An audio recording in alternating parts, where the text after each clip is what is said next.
Hay momentos en la vida donde todo pareciera derrumbarse, ¿verdad? Yo recuerdo de niño que mis padres pasaban por diferentes momentos malos, tanto como cuando uno de mis hermanos se enfermaba o cuando económicamente se desplomaba todo en la familia. Momentos en los cuales los familiares o amigos se distanciaban por discusiones, por asuntos temporales, o cientos de momentos diarios de tristeza, de preocupación, que como bien dijimos al comienzo, solo eran momentos. También en algunos días mi madre, aunque estábamos bien en el presente, se preocupaba por el mañana, por llegar a fin de mes con el dinero, se preocupaba para que a ninguno de sus 5 hijos le faltase cosa alguna en el colegio. Otras veces como familia creábamos necesidades, las inventábamos en nuestra imaginación, necesidades que no existían. Y eso generaba preocupación en el presente. Y a pesar de que mis padres creían fielmente en Dios, parecía muy difícil sonreír confiados cuando estábamos en medio de la tormenta o de la prueba. Hoy muchos se preguntan si están haciendo las cosas bien, si están en el camino correcto. Las dudas, la ansiedad por saber más sobre lo que vendrá, no nos dejan dormir a veces. En momentos de crisis, como lo que estamos viviendo en la actualidad, donde la economía se desploma día tras día, donde pareciera no haber solución que nos permita salir adelante, es bueno recordar escenas de la vida de Jesús que traen mucha esperanza. Hablaremos hoy de aquel que es el mismo ayer, hoy y por siempre. Acompáñame en esta historia que se encuentra en el libro de Juan, capítulo 6. Leeremos los versículos 1 hasta el 15. Después de esto, Jesús fue al otro lado del mar de Galilea, el de Tiberias, y le seguía gran multitud, porque veían las señales que hacían los enfermos. Entonces subió Jesús a un monte y se sentó allí con sus discípulos. Y estaba cerca la Pascua, la fiesta de los judíos, cuando alzó Jesús los ojos y vio que había venido a él gran multitud. Dijo a Felipe: ¿De dónde compraremos pan para que coman estos?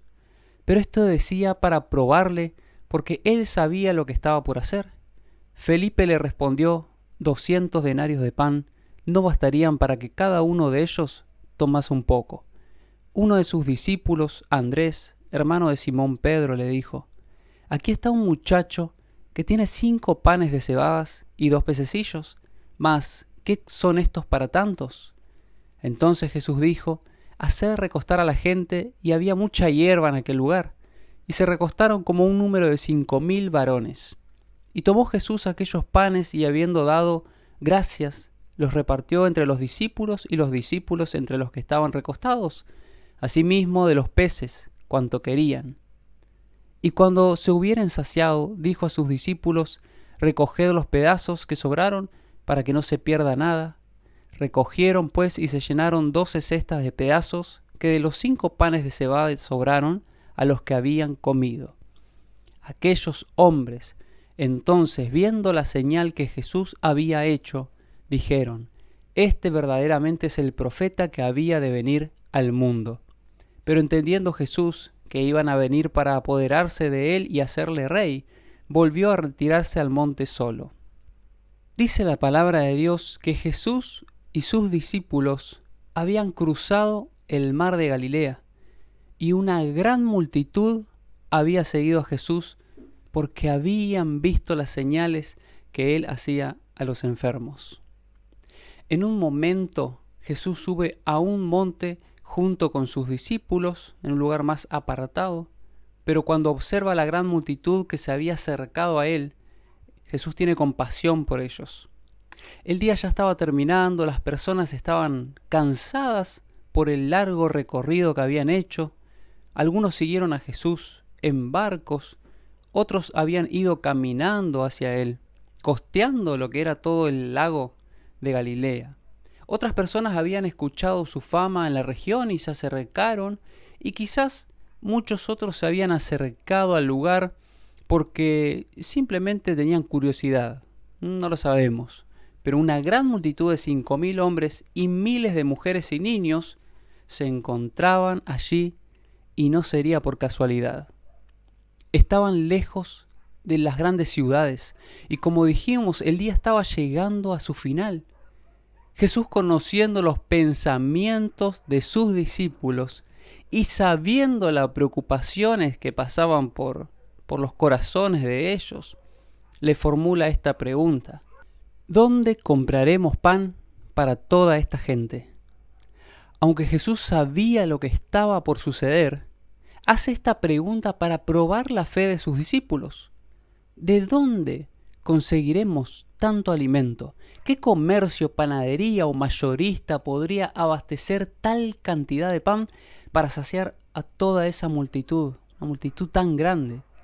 Pero Felipe no solo estaba preocupado por eso, sino que también estaba preocupado por el dinero que necesitarían para comprar tal cantidad de pan.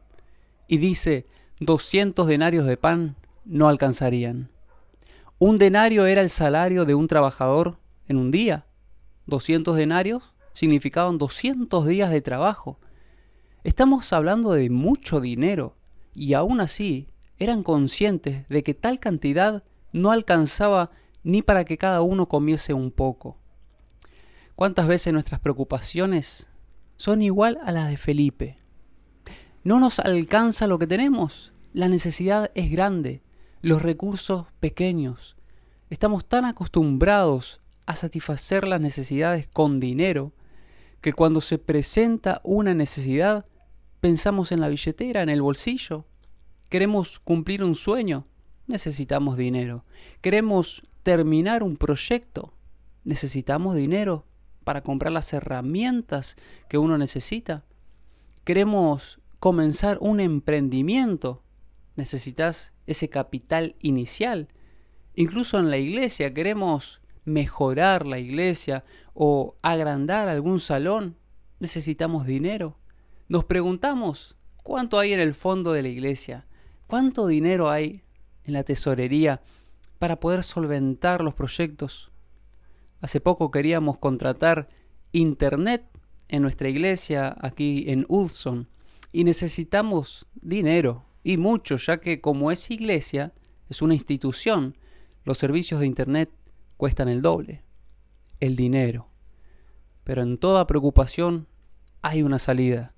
Dios puede utilizar los medios menos esperados para hacer de una necesidad una oportunidad para glorificar el nombre de Dios el Padre. Cuenta la historia que Andrés, el hermano de Pedro, le dice a Jesús y a sus discípulos: aquí hay un muchachito que tiene 5 panes de cebada y 2 peces. Este muchachito, del cual no se conoce el nombre, estaba ofreciendo lo que tenía. En toda la gran multitud, un pequeño aparece ofreciendo lo que tenía en sus manos. El hecho de que los panes eran de cebada nos hablan un poco de la situación económica del joven. Era pobre, ya que los panes de cebada eran los más baratos de aquel entonces. Pero allí estaba el muchachito. Andrés no pensaba diferente a Felipe. La necesidad para Andrés era mucho más grande que los recursos que tenían. Y hace una pregunta más. ¿Pero qué es esto para tantos? ¿Qué es este puñadito de alimento en medio de miles? Aunque claramente era poco, era algo. Y para Jesús la disposición del joven de traer a ellos lo que poseía era suficiente para hacer de eso una bendición.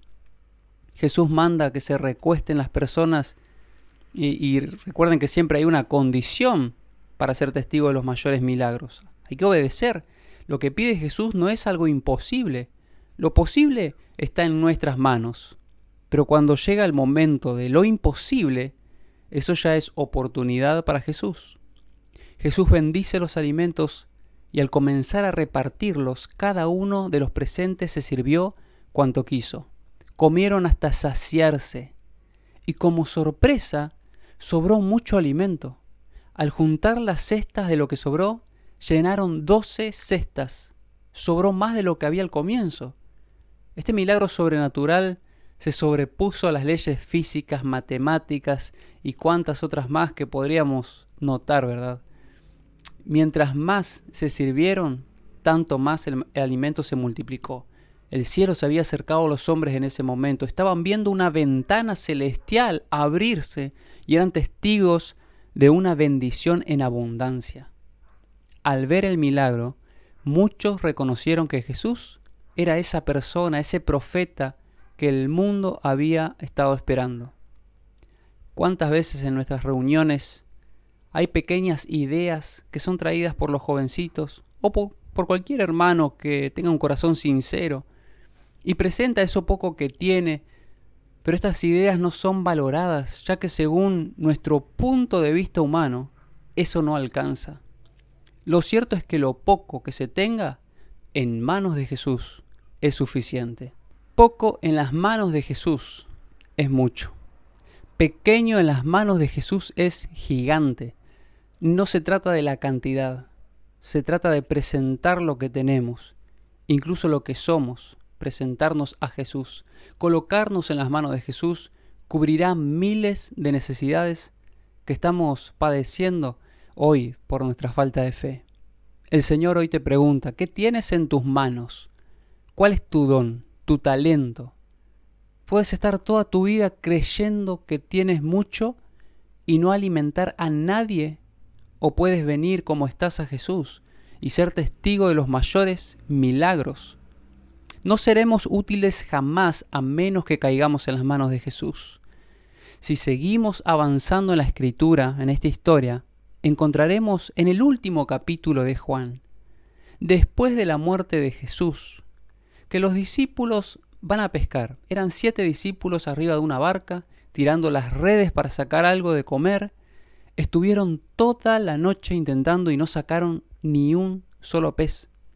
Aquellos discípulos que habían visto un milagro tras otro en los últimos 3 años que pasaron con Jesús, ahora se encontraban chasqueados, cansados, con hambre, cuando un extraño se les acerca y les pregunta si tenían algo para comer. Ellos respondieron que no. No hay nada más triste para un pescador decir, no pesqué nada, no saqué nada. Pero cuando Jesús está en la escena de tu vida, todo cambia. Jesús les dijo que tiren la red a la derecha, y ellos, obedeciendo al mandato de Jesús, pescaron tal cantidad que la red casi se rompe de tan llena que estaba. 150 peces grandes en una sola tirada de red. Al lado de la derecha. El lado de la derecha de la barca era el lado de Cristo, el lado de la fe. Él quería que aprendan la lección de depender absolutamente de Él. Se dieron cuenta que cuando eran miles, unos pececillos y panes alcanzaron. Ahora que solo eran 7 hombres pescando, sacan 150 peces grandes. ¿Por qué Cristo obra así? Porque Él hace milagros con lo que tenés en la mano. ¿Tenés poco? Cristo puede hacer que sea suficiente. ¿No tenés nada? ¿Estás tirando la red? Cristo puede hacer que intentes en el lugar correcto. Pero el único lugar correcto en la vida es estar cerca de Jesús, haciendo lo que Él nos pide. Hoy Jesús nos pregunta, ¿hasta cuándo seguirán intentando sin mí? ¿Cuántas noches más van a estar preocupándose, sin dormir, hasta que nos demos cuenta que necesitamos a Jesús? Tú no necesitas más dinero, no necesitas cosas exteriores. El trabajo no es la solución. Unos peces más o menos no satisfacen el corazón. Si volvemos a Juan 6, vamos a encontrar que luego buscan a Jesús por los panes y los peces. Y Jesús les dice, ¿me buscáis para volver a comer esta comida temporal? No trabajen por eso. No me buscan porque reconocieron las señales. Y luego más de 6 veces les dice, yo soy el pan de vida, yo soy el pan que descendió del cielo. Buscadme a mí, no por los milagros. Tu vida estará satisfecha cuando me conozcas, dice Jesús. Porque únicamente a partir de ese día, tus preocupaciones temporales van a terminar. Jesús nos dice que si Él está en la barca de nuestras vidas, no hay ola tan grande que pueda asustarnos. Si caminamos de la mano de Jesús, aún las aguas son un buen terreno para caminar sin hundirse. Y la fe en Jesús no es una condición sentimental.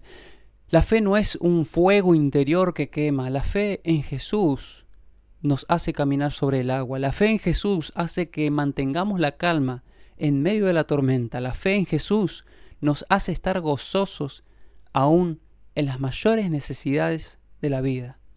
El apóstol Pablo dice en Filipenses 4:11, no lo digo porque tenga escasez, pues he aprendido a contentarme cualquiera que sea mi situación. Cuando Cristo gobierna tu vida, no importa tu situación. Hace solo unos días, un amigo me decía, mi billetera explota de dinero. Realmente tengo todo lo material que un día soñé, pero estoy tan vacío que tengo envidia de la sonrisa que hay en el rostro de los pobres que creen en Jesús. Y aún reconociéndolo, él se endurecía en su triste posición. Un día un joven rico se acercó a Jesús y se fue triste porque no quiso sacrificar sus riquezas por Jesús. Muchos eligen vivir tristes sin Jesús, y en los cementerios hay miles de personas que vivieron una vida larga cargada de tristeza y amargura por haber rechazado el mensaje de Jesús. Hay cientos que, como la nación judía, prefirieron a Barrabás que a Jesús. La gente eligió a un ladrón y no a Cristo.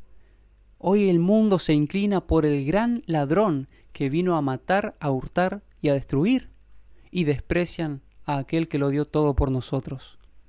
Pero algo me dice que hoy alguien tomará su decisión. Hoy alguien le dirá a Jesús, Señor, esto es lo que soy, aceptame tal como soy. Señor, esto es lo poco que tengo, acéptalo como una ofrenda hacia ti. En las manos de Jesús poco es suficiente. Y si en tu corazón confías que Él puede hacer el milagro, Él lo hará. Jesús con sus manos realizó los mayores milagros, con sus manos multiplicó los alimentos, con sus manos dio vista a los ciegos e hizo andar a los cojos, con sus manos quitó las enfermedades de los pobres y revivió a los muertos con solo tocarlos. Las manos de Jesús son manos que bendicen, y un día esas manos que se extendían para bendecir serían clavadas en la cruz por amor a vos y por amor a mí. Un día en esa vieja cruz, símbolo de dolor y vergüenza, Jesús sería traspasado y clavado en ella, pero cuando Jesús tocó la cruz, esa cruz pasó a ser un símbolo de victoria, porque todo lo que Cristo toca lo transforma. Allí en la cruz, Jesús fue el alimento espiritual de todos sus seguidores. Nadie que mire la cruz quedará insatisfecho. Somos saciados cuando contemplamos a Jesús en la cruz. Y yo no sé hace cuánto tiempo sientes que te falta algo. Quiero decirte que eso que te falta tiene nombre, y su nombre es Jesús. Porque los que creen en Jesús saben que no solo de pan vive el hombre. Los que creen en Jesús saben que no vivimos por vista. Los que creen en Jesús no ponen su atención en lo temporal de la vida. Hay una corona de gloria que está reservada para ti. Hay una morada que Jesús está preparando para los que creyeron en su nombre. El pan que descendió del cielo para saciar a todos los hombres. Hoy te dice, ciertamente vengo en breve. Que la gracia, la misericordia de Cristo sean con todos nosotros. Dios los bendiga.